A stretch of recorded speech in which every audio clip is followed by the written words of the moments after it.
மருத்துவ கழிவுகள் விவகாரத்தில் எதை தின்றால் பித்தம் தெளியும் என்பது போல் எதிலாவது அரசியல் செய்து பேர் எடுக்க எடப்பாடி பழனிசாமி துடிப்பதாக அமைச்சர் தங்கம் தென்னரசு விமர்சித்துள்ளார்.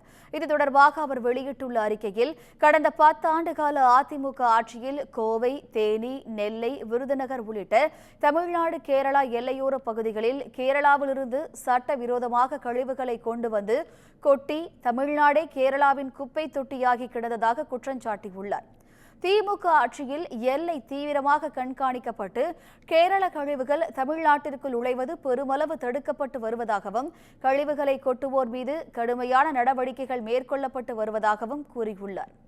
சமீபத்தில் நெல்லை மாவட்டம் கல்லூர் பகுதிகளில் சட்டவிரோதமாக கேரளாவிலிருந்து கழிவுகள் கொட்டப்பட்ட விவகாரத்தில் சுத்தமல்லி கிராமத்தைச் சேர்ந்த 2 பேரை கைது செய்துள்ளதாகவும் தெரிவித்துள்ளார்.